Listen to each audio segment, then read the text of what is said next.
I'm going to step out of the way. Wow, that is bright. Welcome. Can you guys hear me? Awesome. My name is Jordan Pearson, and welcome to the Digital Transformation Room, and that is sponsored by Imaginuity. Let me tell you a little bit about Imaginuity.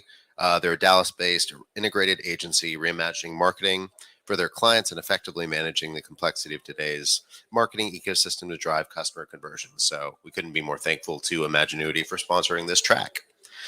Parking. This is probably the most time-sensitive issue because by 10:30, that's kind of when it closes. If you haven't gotten your parking validated, please head back to the main room. It's the Rise Local table, I believe, and they should allow you to validate that parking to ensure you don't get charged at the end of the day. Biggest thing, one of the other big things is, please tweet this. We're pleased you can tag DFW SEM, and we put together the State of Search 2022 hashtag. We want to make sure this is as collaborative and learning for really everyone involved. So if you tweet, you can keep the conversation going online. Questions are another thing. Again, we want this to be as meaningful and effective for all conference attendees.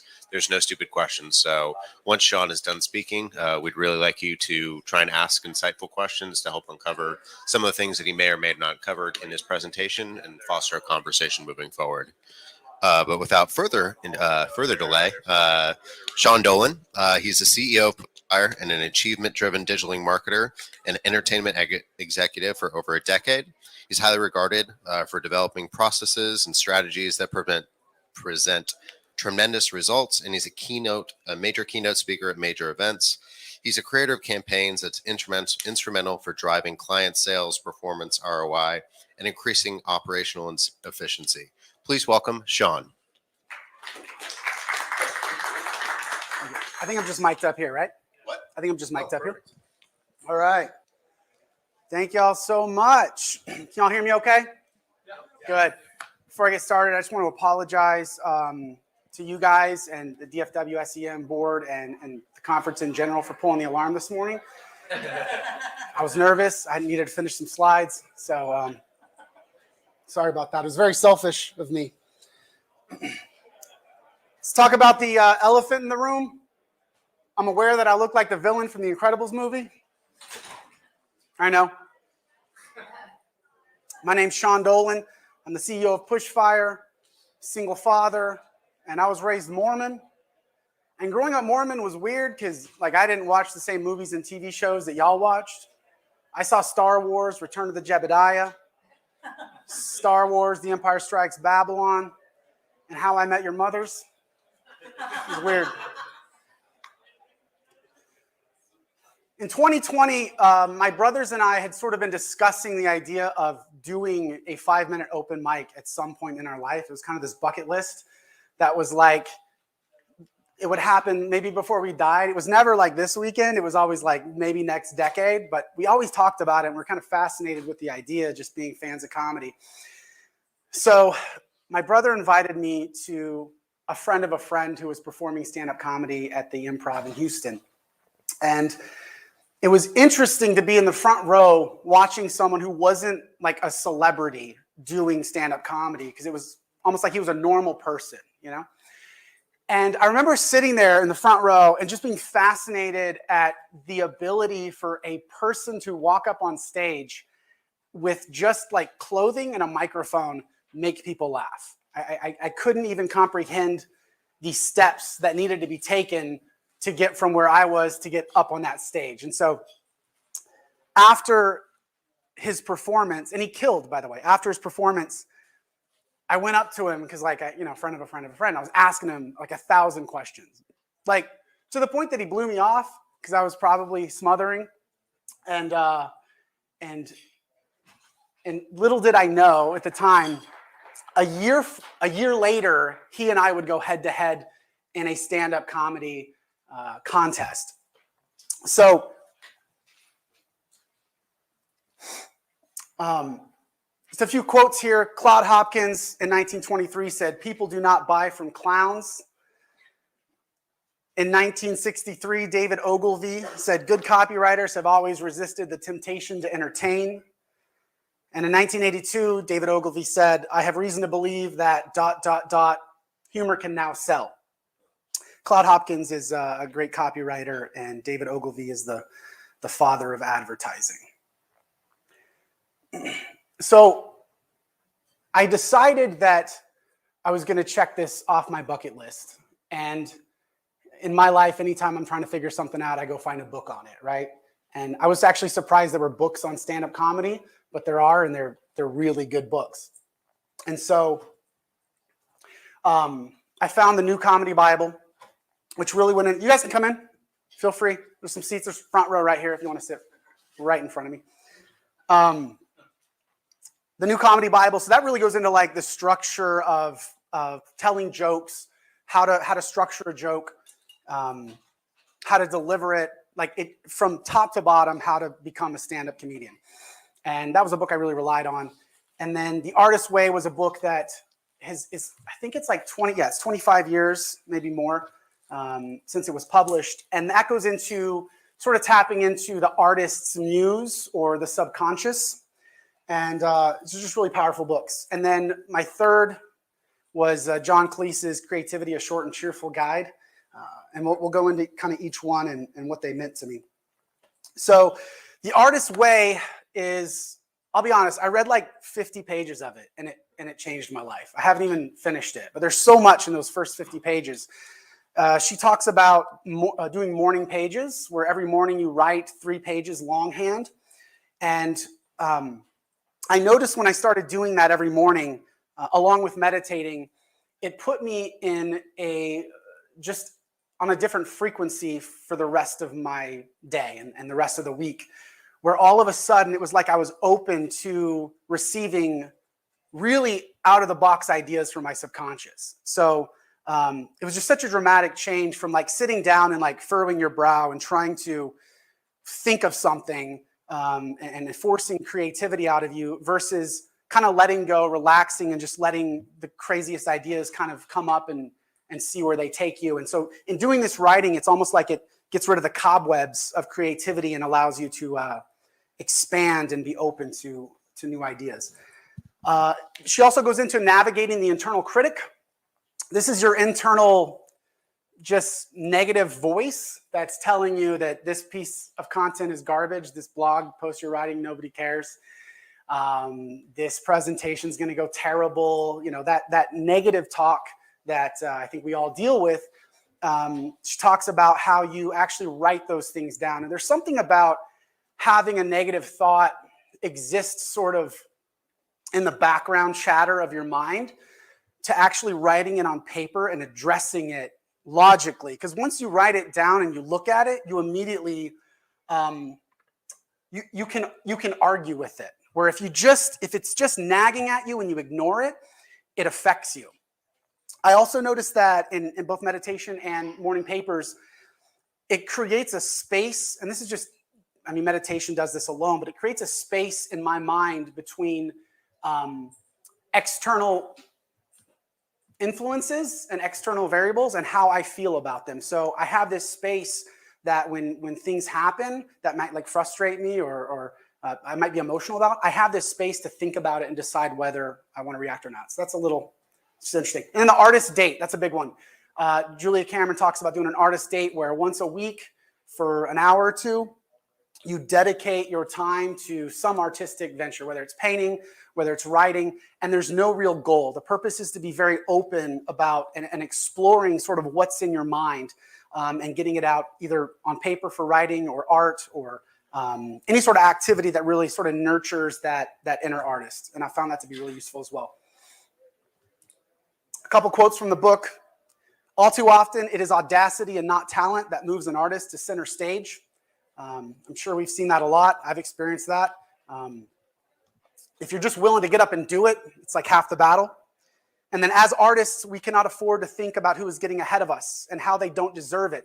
The desire to be better then can choke off the simple desire to be. As artists, we cannot afford this thinking. It leads us away from our own voices and choices and into a defensive game that centers outside of ourselves and our sphere of influence. And I think that's just true in business. Yeah.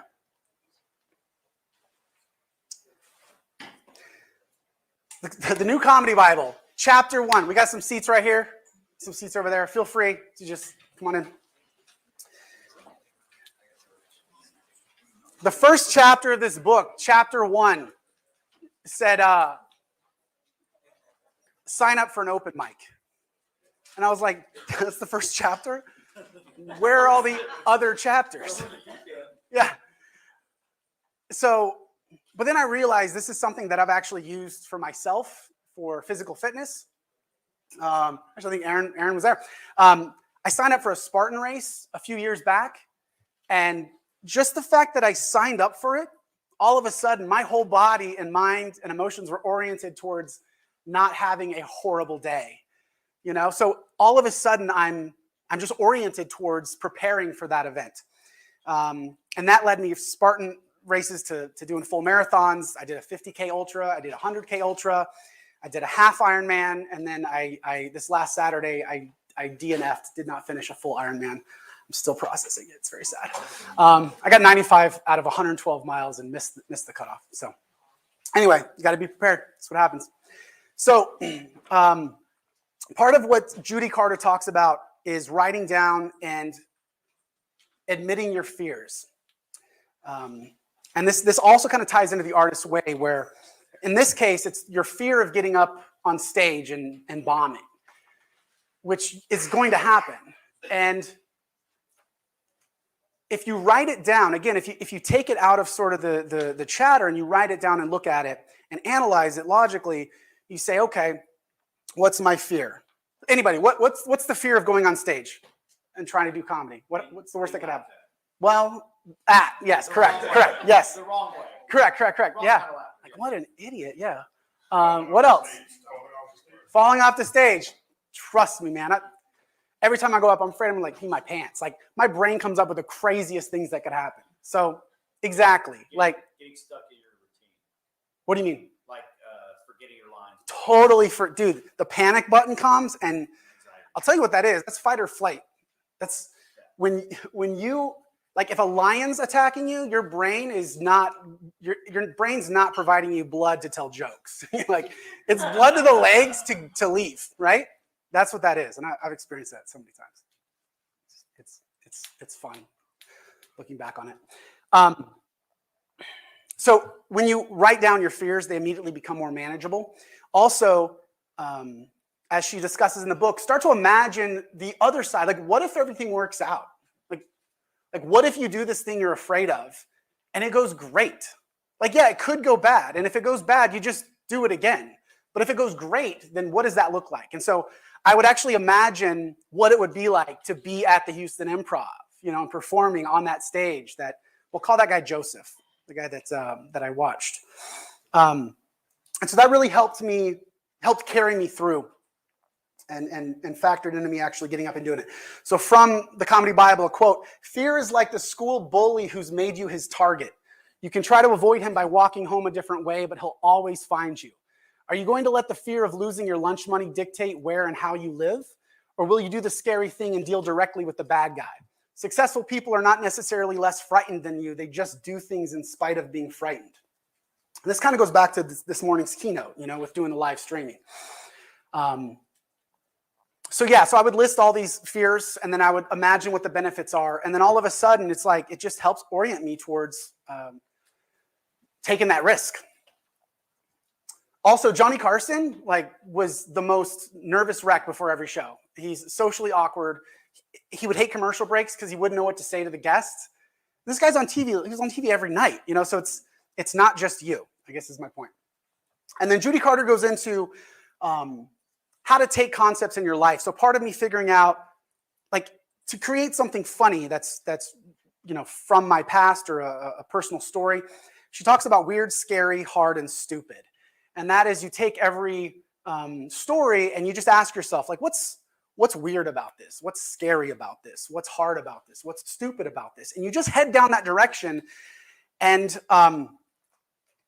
so growing up Mormon, for instance, in my opener, it was the first joke I wrote a year and 6 months ago. And I remember going, like, what was weird about growing up Mormon? And there were a few things. But I remember that there was this, in Utah, they had this service that would edit VHS tapes so that you could, because you weren't allowed to watch rated R movies as a Mormon. And so this service, which was brilliant. They would edit out the VHSs and they take out all the nudity and curse words. And so you'd have this slightly different plot. And so I was just sitting there like, oh, it'd be so funny if like I went to school and I was talking about my favorite movie and they're like, bro, that's not what happened. And then I was like, or what if the, take it to the extreme. What if the church produced their own versions? And then I was like, well, what's the most popular movie? Star Wars. Okay, Star Wars. Star Wars Return of the Jedi. Star Wars, I started listing all of the movies, titles. And then I literally went on Google and was like, Bible terms. And I just got Bible terms. So I had a list of the movies and Bible terms, and then Mormon terms. And I was just finding these, just brainstorming words. And then all of a sudden you're like, Jebediah, Jedi. Boom, done. That's my first one. Back, Babylon, done. Second one. And then a part of the structure of jokes is having that turn at the end. I may get into this later, but basically there's three parts to a joke. There's the premise, there's the angle, and there's the punchline of the turn. And what's happening is the premise establishes what's happening, the angle establishes where we're going, and then our brains, because it's going from point A to point B, assume a point C. And then when you go to D, our brains are like, there's an incongruency. And so that incongruency that then makes sense in its own different way, sort of through a back door, is why we laugh. So there's two theories of humor. There's the surprise theory and the incongruity theory. The surprise theory is that turn at the end. You're surprised. To give you an example, like two couples got married at the Texas State Fair. The bride wore something old, something new, something fried, and something dipped in chocolate. So in your head, you're like, okay, we're at the Texas State Fair. There's a bride getting married. Texas State Fair is the premise. The angle is we're just describing a bride following the typical traditions. And then the moment it takes a turn to fried and dipped in chocolate, you're like, what? That doesn't make any sense. And then you're like, oh, Texas State Fair, I get it. Boom. That's how it works. And then the superiority theory of comedy is we laugh at people when we feel better than them, basically. Yeah. So when I come up here and I tell you I look like the villain from The Incredibles, it's like it kind of takes me off a pedestal, and that's why it's funny. If I came up here as like, I know I look like Brad Pitt, guys, that would be super awkward, right? It's only funny because it's deprecating, right? And then you take Jay Leno. Remember the jaywalking skits where they'd be on the street and they'd ask people like, what countries border the U.S.? And somebody would say Australia. You're like, what an idiot, So glad that's not me. That's the other theory. And these are all theories because it's all self-reporting. There's like, we don't really know why things are funny. Have you ever done that? You ever laughed at something? You're like, I don't even know why that's funny, but that's hilarious. We don't know. All right. And then John Cleese's book, so good. He says, he doesn't say he can make people creative because his premise is that we're all creative. He says that you can teach people how to create circumstances in which they will become creative or create. And then I have his book.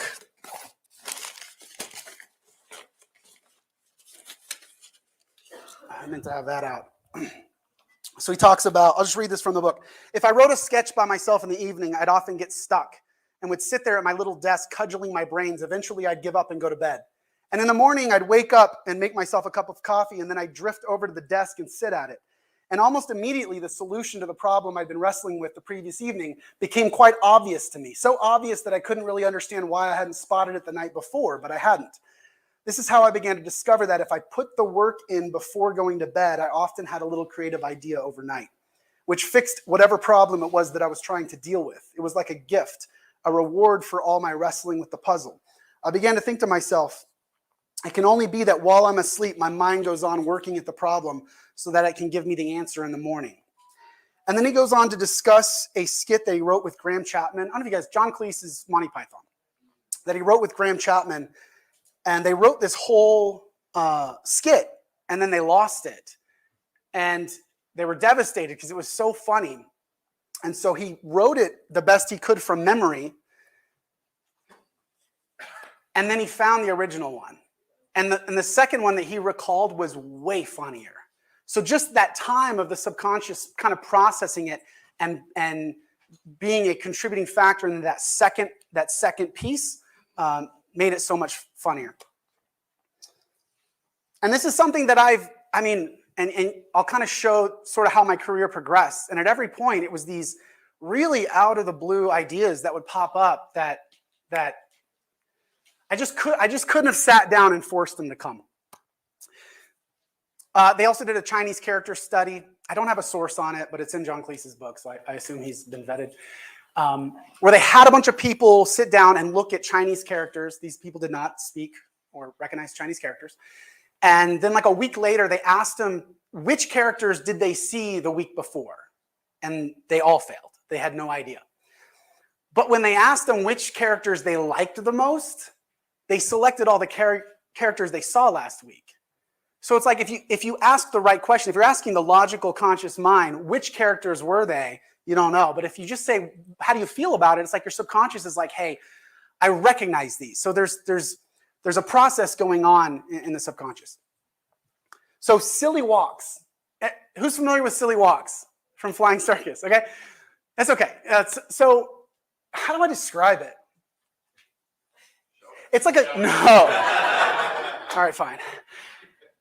It's like a government entity that is giving out grants for people to develop their silly walks. Okay, that's the dumbest thing ever, right?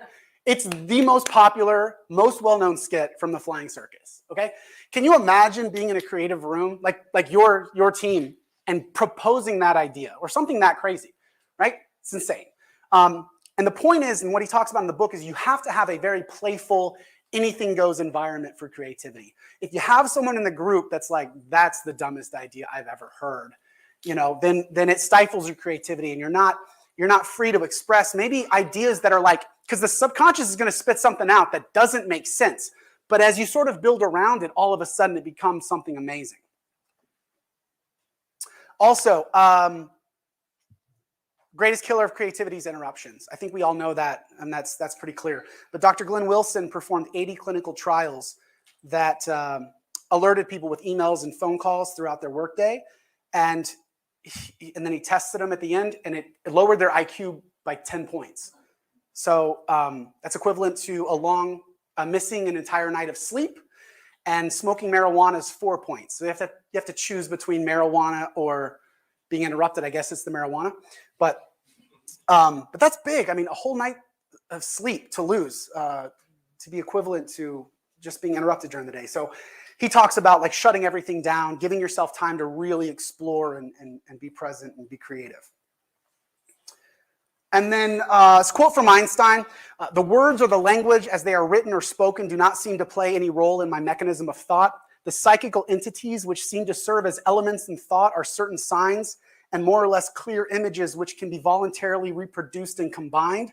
This combinator play seems to be the essential feature in productive thought, before there's any connection with logical construction in words or other kinds of signs which can be communicated to others. I know that's a lot, but I think it's important. It kind of explains what's happening. Thomas Edison, he invented the light bulb, phonograph, motion picture camera. How he came up with inventions, like an invention is something that's never existed before, right? He would sit in a comfy chair with a couple ball bearings in his hand, and he would just kind of rest and think about the problem he's trying to solve. And then the moment he fell asleep, he would drop the ball bearings and it'd wake him up. So it forced him to stay in this semi-lucid, they call it a hypnagogic state. And to me, it's allowing the conscious and subconscious to sort of play together. And what happens is you can get these ideas from the subconscious and immediately make sense out of them and make them useful. It's kind of like when you wake up from a dream and you don't remember the dream, there's a separation there. And when you can combine those, it makes you more creative. The poet John Keats swears by the hypnagogic state, author Charles Dickens, artist Salvador Dali. So I sat down, I took all this in, I tried all of it. The morning papers, the meditation. I didn't do the ball bearing thing. I didn't have any ball bearings. But I sat down and I just forced myself to kind of write out my childhood and my life and significant events. And then I would wait a couple days And then after a couple days, I'd go back and comb through, and all of a sudden, all this funny stuff would start popping out. And it was just my subconscious had been working on it. And if I hadn't sat down and said, hey, what do we got? I wouldn't have pulled it out, right? But I deliberately sat down and said, hey, what is it here that we can punch up or make funny? This is my first open mic at Dan Electro's in Houston, Texas. I was dying inside. I had a mentor. I went out into the world. I found some open mics. I met a guy named Rich Williams. He'd been doing it for like 30 years, open for a ton of people. I said, hey, man, how do I do this? Like, where do I start? He's like, you just go up. And I was like, yeah, I know, but like, tell me everything else. And he recommended an open mic. And this is the one I just put on the calendar. I'm going to do this. And he was there. And I powered through 5 minutes of awkward. I got a few laughs. Rich was laughing the whole time. And afterwards, I was like, hey, how did I do? He was like, oh, you're all right.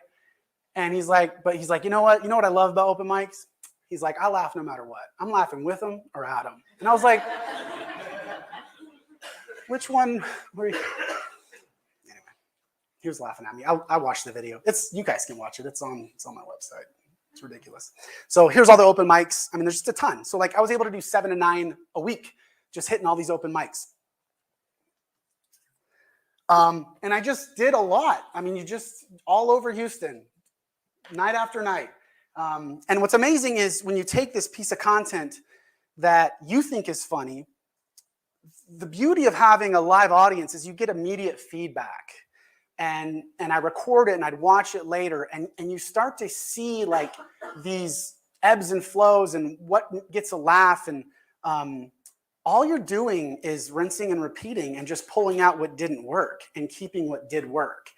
And I mean, after a year and 6 months, I have like 7.5 minutes of material. That's it, but it's been just crunched down with that feedback loop from the audience. So I went to my first contest, comedy contest at Rudyard's in Montrose. I got second place. I got beat by Shelby Morgan, my mortal enemy. And I brought like 50 or 60 people to the show, right? And because I was hustling on Instagram, promoting people. It's my first contest. You got to help me win because, the crowd could vote. And that's when I started going like, oh, like this is like my marketing is helping my career, And I mean, to get people to drive from Katy past the Beltway is like amazing. I don't know if you guys know that. And obviously the bookers saw it. They saw that I was bringing people. And so I was like, you know what? Why don't I just start producing my own show? This is about 7-8 months into doing comedy, which a lot of comedians were like, who do you think you are? And I was like, yeah, I'm a marketer. This is what I do. And so I found a venue. I had like 300 to 400 comedians that you just meet at all these open mics. I got to see them live, so I knew what was the good talent, and I started hiring them to come perform at the Sean Dolan Comedy Show. Promoting, I did ads on Facebook and Instagram, and I collected SMS. So I was collecting people's phone numbers from the stage, like right at the end of the stage, at the climax. I'd be like, all right, guys. Text win to 281-699-8445. And about 75% of the room would text it. And so I'd get their information. So now I've got the Eventbrite emails. Now I have their phone numbers. I match those together and immediately throw them into a sequence where I send them a survey. I'm getting feedback on food service. I'm getting feedback on the comedians, me, everything. And so I'm getting all this feedback from them, and I'm able to kind of cater the event and make it a better production. That's the website, the landing page, real simple, made it myself. And then, our first show, we sold 120 tickets and sold out. And it was like $40 or $50, I think $40 for the VIP section. Average ticket for the food and drink was like $40, $50, something like that.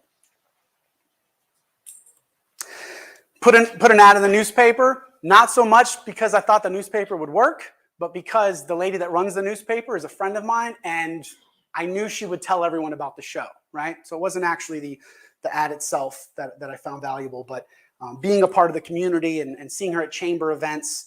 And I was going to the chamber events for Pushfire anyway. So I'd go there and I'd give out free tickets. We do a drawing. I get business cards, right? And then I put those people into the nurturing sequence. Then, so these are the flyers for the show.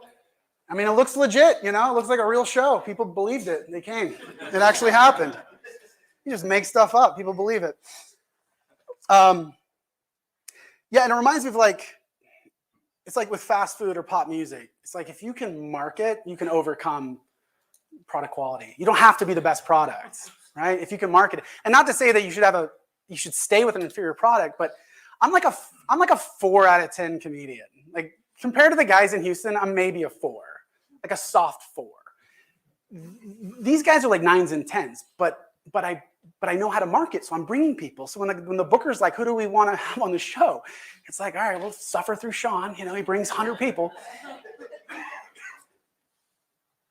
And then, so I went on Cameo to promote the show, and I started hiring celebrities. William Hung, I know, huge get. And who knows William Hung? She bangs. He followed me on Facebook. He did follow you? Oh, that makes sense. I know you, that makes sense.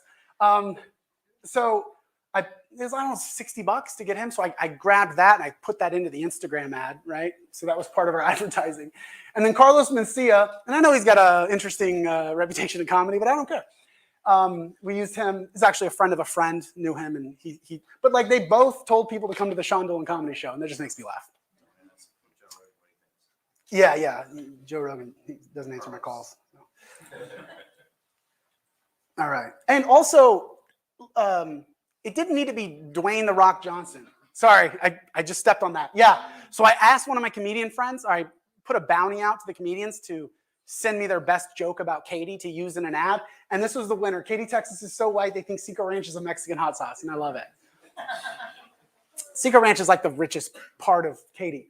So it's really local. It's unique. It gets people attention. It's got Katy, it's got Cinco Ranch and Katy in the ad. So it pops out. People are going to see it. And it was like this really tight, like 3, 4, 5 mile radius around the venue.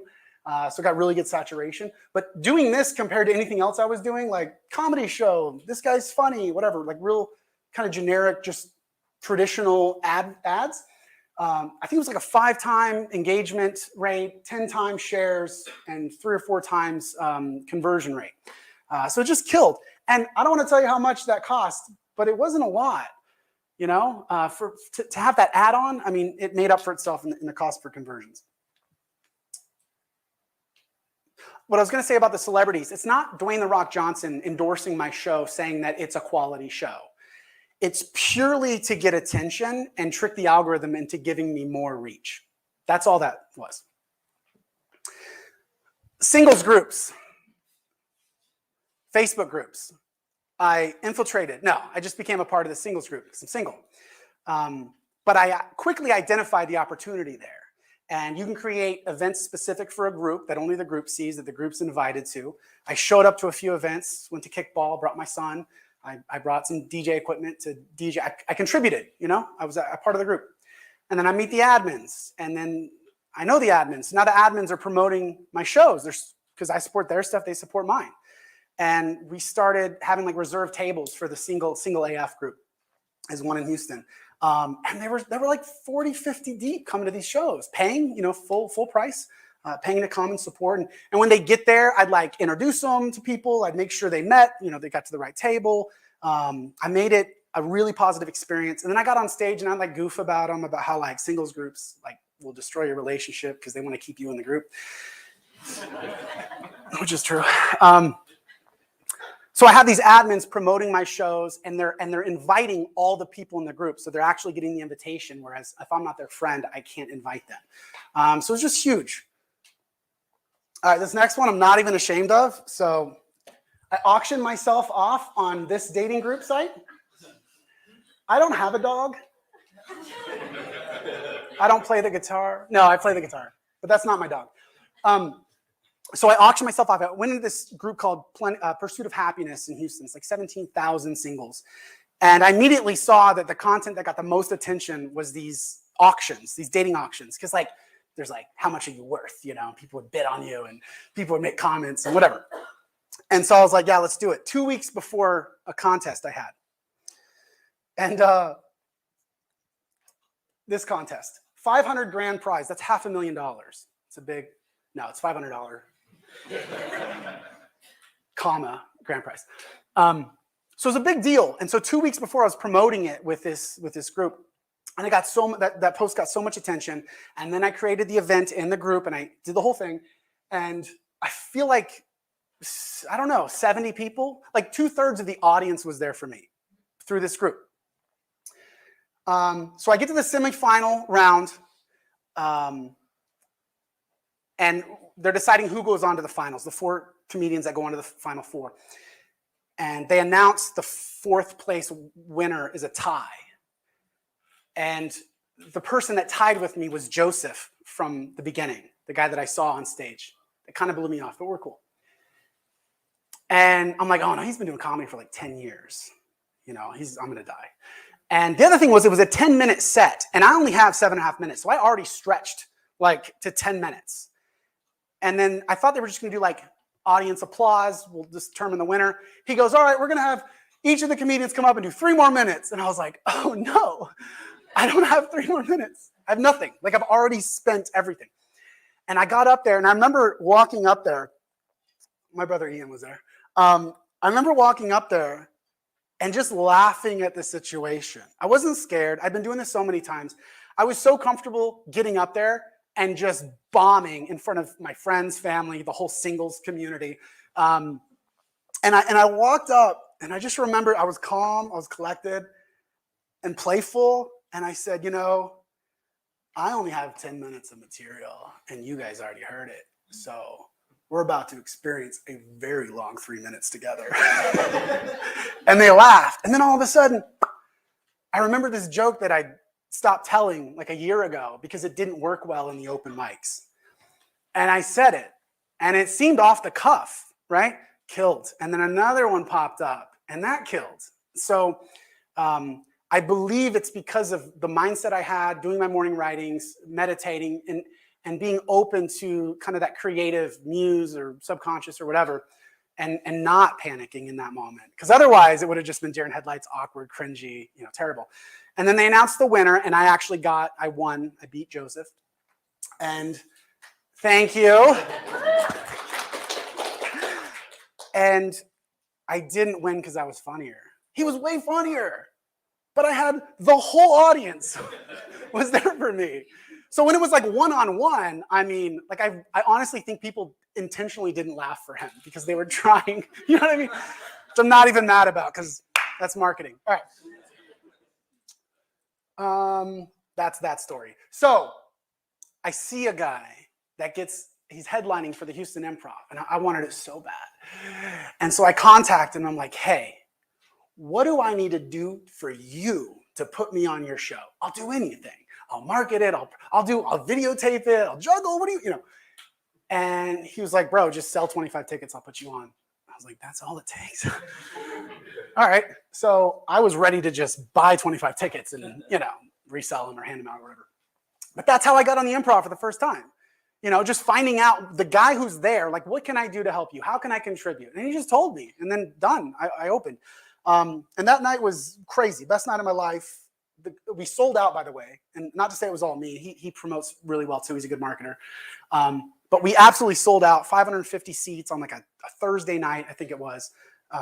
So the crowd was really good. Of course, I videotaped it, and I used that content. So I videotaped the show. The next day, I wake up, and I do my morning writings. I do my meditation, and I get this idea. I'm like, I'm going to send my set to all the comedians on Cameo and ask them to review it.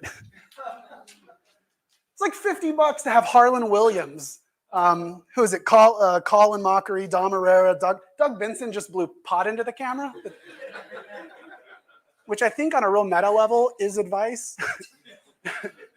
And then who else? Bill Engvall, right? So I just started throwing out these like Cameo requests. And I told him, I was like, look, I did a little video that lets you do 20 seconds. And I'm like, look, I just want you to watch it. If you say anything, I'll die.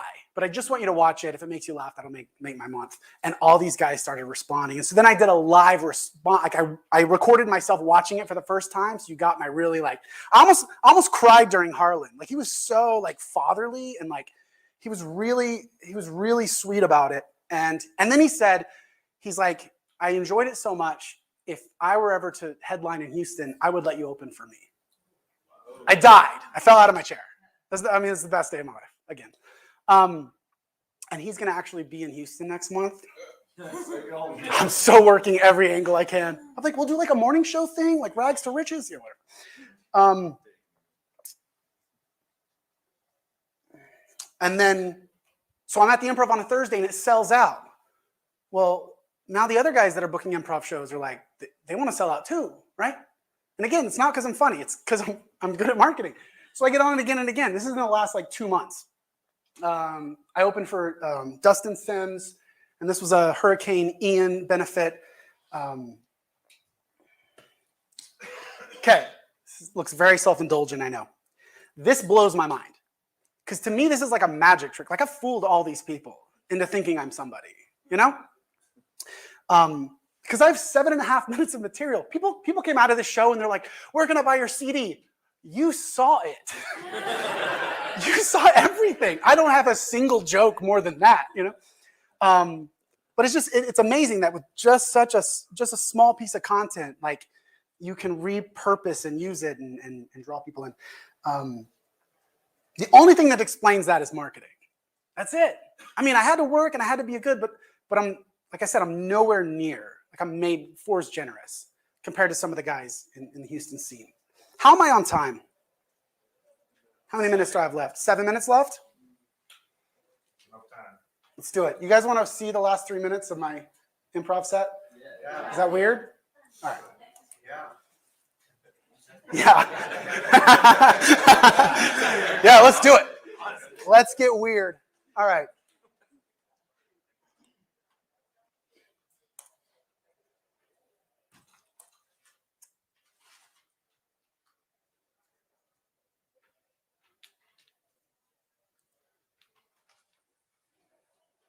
It's playing through here.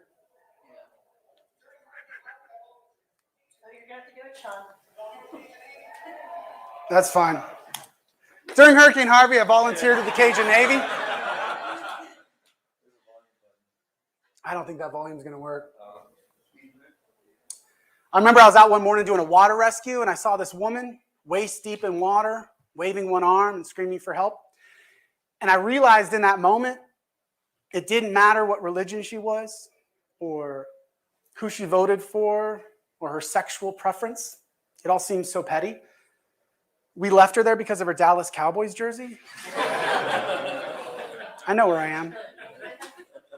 She had to die. Her and her baby. I'm just kidding. We went back for the baby. It's not the baby's fault. Have you guys ever been in a conflict with someone that escalated to such a weird place you couldn't pull back from it? I have. My son was being bullied in junior high by a teacher's kid, and the principal's hands were tied. So I went to the school board to see if the superintendent would help. And at a public school board meeting, the superintendent of Katy ISD called me a liar. So I went home and I did what any reasonable parent would do. I downloaded his doctoral dissertation from the internet and I ran it through a plagiarism checker. And I sent the results to the University of Houston's Office of Research Integrity. And 9 days later, he announced the abrupt end of his 30-year career in public education. He was actually an Allen before he came to us. Allen, the stadium debacle. Yeah, that guy. Yeah. Thank you. You're welcome. Dallas, you're welcome. Anyway, I couldn't pull back. I know. I knew it was going to get weird. It's true. It's not a joke. It's just my life. Everybody in town knew that Yeah. at this point. And because I'm a marketer, like I couldn't pull back. Like we'd already started, you know? And so I made a video about it and I put it on the internet. It got 100 million views. And now if you Google his name, the top 10 results are me. But as I watched his career end and his reputation ruined, I honestly started to feel bad, you know? I felt bad that I never bullied anyone before. It's exhilarating. It's so good. It's the best. But like I don't dwell on it anymore, you know? It's in the past. But if you guys wanted to learn more, you could go to www.superintendentbully.com, buy some merch, subscribe to the YouTube channel, follow us on TikTok. My name's Sean Dolan, that's the end. Thank you guys. All right. So I'm now producing shows at the Improv. The next one is November 30th. I'll be on it as well. If anyone's down in Houston, let me know. I'll hook you up with whatever. Just message me. And then I got a message from the Improv corporate last night, and they want to use my clips on their YouTube channel to feature me, which is crazy, like mind blowing. And then I'll also be at this Thursday at Rudyard's in Houston. What? That joke came about from me going to an open mic in Fifth Ward and being the only white person in the room. And as I walked up, the host is like, "Look at this villain from the Incredibles movie," and it killed. And I was like, "You jerk." It's mine now, buddy. So let's connect. If you guys right now take out your phones and text Dallas, D-A-L-L-A-S. I'll wait. D-A-L-L-A-S. You're welcome. To 281-699-8445. I'll shoot you the full show from the Improv, the full 7.5 minutes. And then just some quick takeaways as I wrap up. It's really important for me. It has been not only in the comedy aspect and the writing and the creativity, but also the business, like solving business problems. Like, how do I get attention? What can I do with this piece of content and this piece of content? How do I find a way to get this person's attention? What is it they might need from me, right? All of that is creative. My networking and small talk has gotten so much better, right? Like, I literally operate on a frequency that I literally accept any outcome. Like, no matter what happens, everything's going to be fine because I've bombed so many times on stage, and your body's like, you're going to die if they don't like you. And then you don't die, and you realize you're fine, right? And you carry that with you. It's amazing. And I'm just starting to dabble in using the humor for push fire marketing. But if any of you guys want to take a risk and try something, I've got a whole team of comedians. We'll put something together. It'll be awesome. Or not. But that's okay. We'll keep trying. And also, real quick, the Houston Improv show, packed house, by all intents and purposes, I killed. The very next day, I went to an open mic in Austin and bombed with this same material. And it's Austin's fault. I blame the city. But it's like, it's important to realize that under the wrong conditions, your content may not work, and you don't want to give up on it just because it didn't work in that context, right? So I encourage you guys that if you put something amazing together and you really believe in it and you've been creative about it and it doesn't work, keep trying it, because you may find that you're just targeting the wrong audience. And then on last note, I produced a documentary. We started our agency by helping a homeless man. We raised $100,000 for him in 4 months. It's a very incredible story. You'll laugh, you'll cry. That's my son. He was the usher. He's adorable. And I'll open to questions. Thank you guys so much. Appreciate it. If we have time. Thank you, Sean. Anybody have any questions? Come on, that was an awesome presentation. No questions? Can I do a selfie real quick with everyone? Is that cool? Yeah. Awesome. All right, nobody flip it off, okay? Don't. Ready? All right, cool. Thank you, guys. Appreciate it. Have a good day. Oh. Yeah. Oh, no, Sure. It was just about your morning writing stuff. Like, yeah. Father too, and so I spend a lot of my writings in the evening as a way to decompress. Oh, this is actually working. About your morning writings, when you write, do you often go back to those writings, or is it more of like a decompression thing where you can open up to yourself to those? Yeah, so it's both. For me, if there's something like therapeutic I'm working on, like childhood trauma or like some specific thing, I will go back to it. If it's for writing comedy, I'll go back to it because I want things to kind of bubble up. But generally, if I'm not writing comedy, it's just purging the cobwebs. And it's just kind of getting that flow going. Eminem says that someone asked Eminem, like, why do you write all day? Like, do you use all of that? And he's like, no. He's like, this is not writing for music. He goes, this is just writing to keep it open. So when I need it, I can reach in and grab it. So when he's like, flowing or whatever, he's connected to that subconscious. And him writing all day long is what opens that up. So love it. Thank you. Thank you. Appreciate it. Anything else? Awesome. Enjoy your conference, guys. Thank you. Appreciate it.